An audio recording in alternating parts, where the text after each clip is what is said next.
pessoas, estamos na aula 4. Uau, que delícia!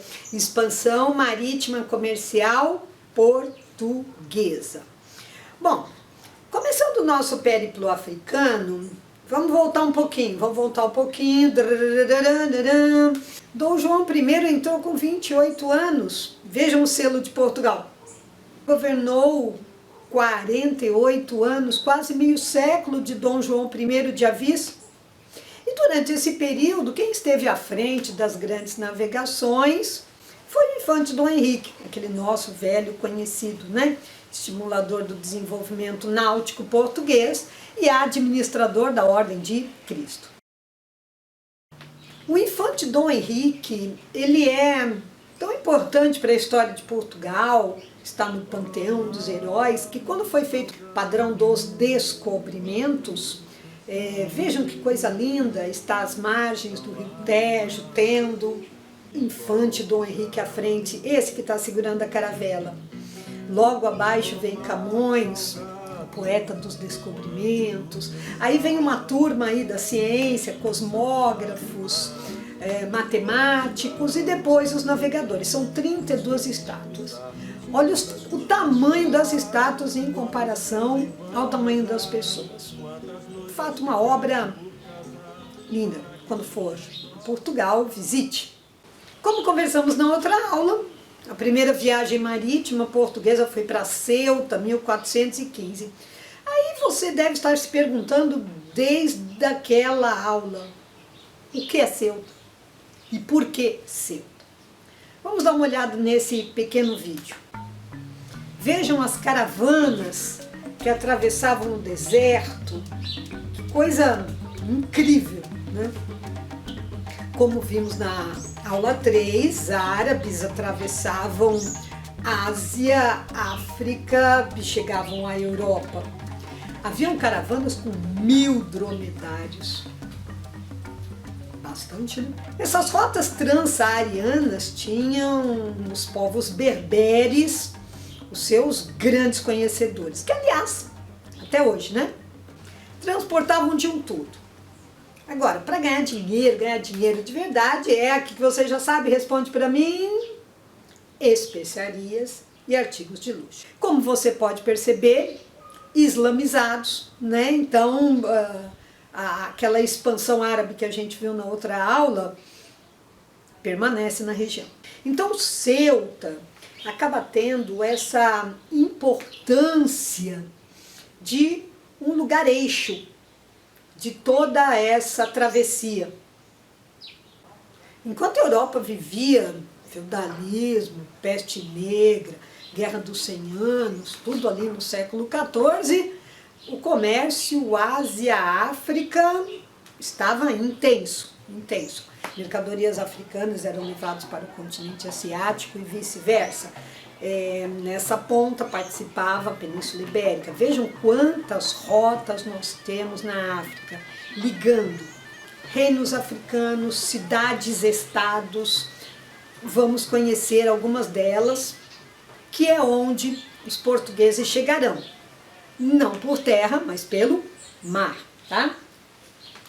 Quando Portugal resolve atacar Ceuta, também tem um quê de guerra de reconquista. Lembra de guerra de reconquista? A guerra entre mouros e cristãos, entre árabes e cristãos na Península Ibérica. Pois então, ao invadir a África, né, o norte da África, os portugueses estão empurrando, né, essa dominação árabe islâmica para fora do continente europeu, para fora da África.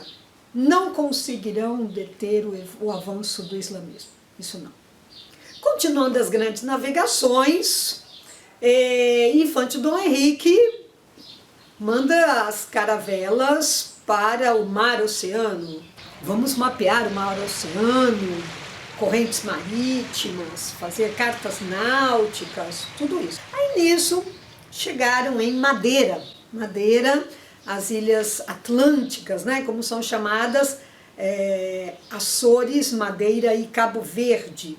Mas a primeira que eles chegaram foi Madeira. Interessante. Não encontraram moradores, só uma natureza exuberante. Nas próximas viagens, que vai mais além do Mar Oceano, vai chegar em Açores, vejam o que o cronista disse sobre a chegada a Açores e por que chama Açores. Viram terra ao ocidente, 300 léguas além do cabo, Finis Terrae.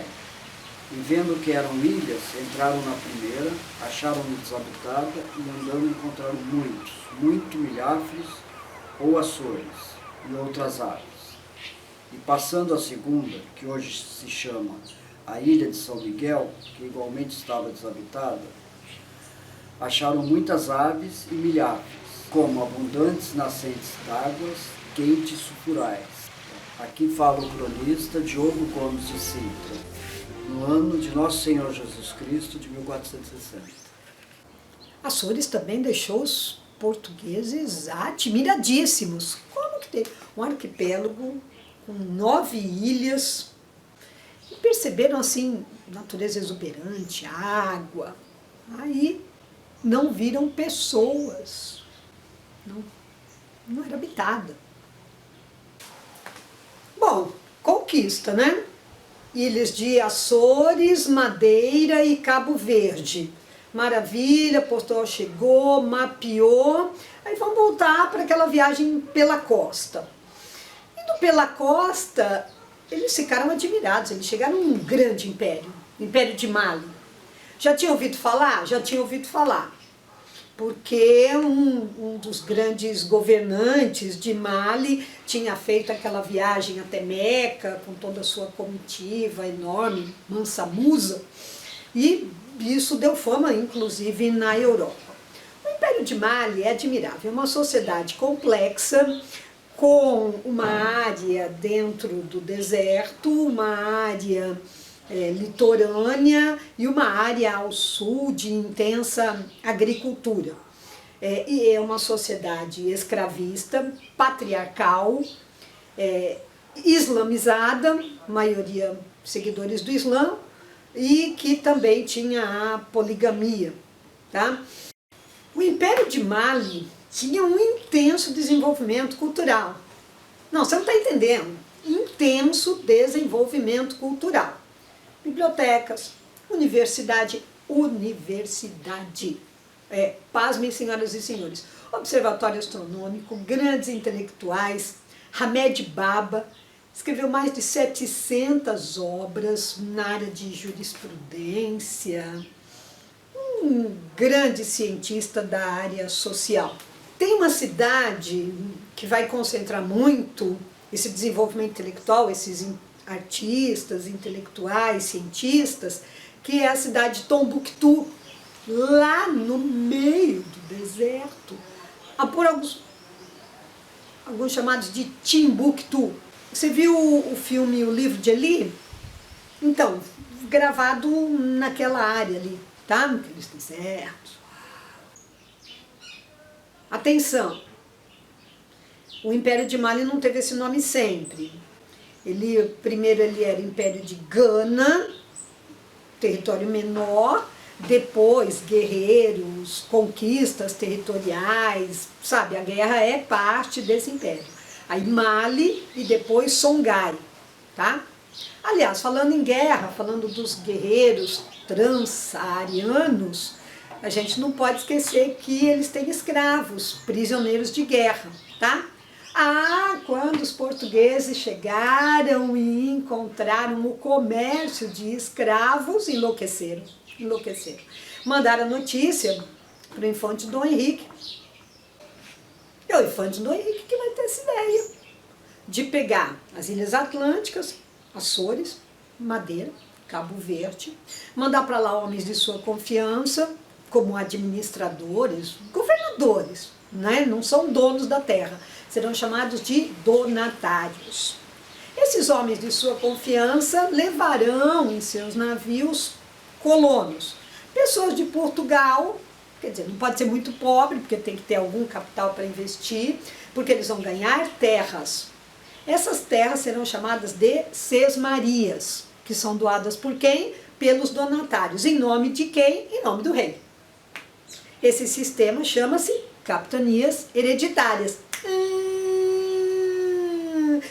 começar capitanias hereditárias no Brasil, eu vou buscar essa informação na sua memória. Eles haviam trazido a experiência das Ilhas Atlânticas. Vejam as Ilhas de Madeira, que é mais fácil de entender, porque menor o espaço. Você vê, tem 3 donatários aqui, tá vendo? No mapa? Muito bem. Ah, tá. E essas pessoas vão produzir o quê? Cara, produzir uma das especiarias mais caras da época, o açúcar. Plantar cana-de-açúcar. Vamos trazer as mudas do Oriente e vamos levar para lá. Ah, mas quem vai trabalhar? Os escravos, que nós vamos comprar onde? No Império de Mali. Então vejam que não é o português que reinventa a escravidão da Idade Moderna. Não, ela já estava sendo praticada nos reinos africanos, dentro dessas hegemonias africanas. Vai entrar aí um novo cliente, tá? O que a burguesia de Portugal vai pedir, aliás, não apenas a burguesia portuguesa, nós vamos ter alguns genoveses também que irão morar nessas ilhas, mas aí como comerciantes, eles vão pedir para ter uma feitoria lá no Império de Mali. Sabe como é que é? Vão falar lá com o imperador de Mali, ó, uma lojinha, vamos ter uma lojinha onde a gente compra e revende nossos produtos, tá? Então, esta não vai ser a única feitoria da costa africana, mas vai ser uma feitoria que é um marco deste novo relacionamento que se estabelece no comércio ultramarino a partir desse século XV. Bom, por hoje é só. Então você percebeu que lançamos várias bases do que vai ser o início da colonização no Brasil, né? Conhecendo estas viagens portuguesas pela costa da África. Na próxima aula, reinos inacreditáveis, cidades-estados incríveis, exército de mulheres, um negócio de louco. Você vai falar, pô, isso existiu? Então, espera para ver. Vem cá, semana que vem com a gente, tá? Toda semana, toda sexta, estou aí na sua casa. Beijo.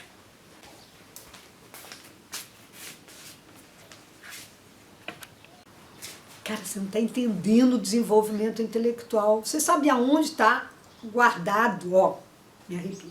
Sabe onde está guardado o original do Alcorão? Ele está lá em Tombuctu. Porque como é deserto, é o melhor lugar para guardar documento, né? Sem umidade, não tem ácaros. Ácaros. E antes de mais nada, se inscreve no canal. Se inscreve no canal. Se inscreve no canal. Se inscreve no canal.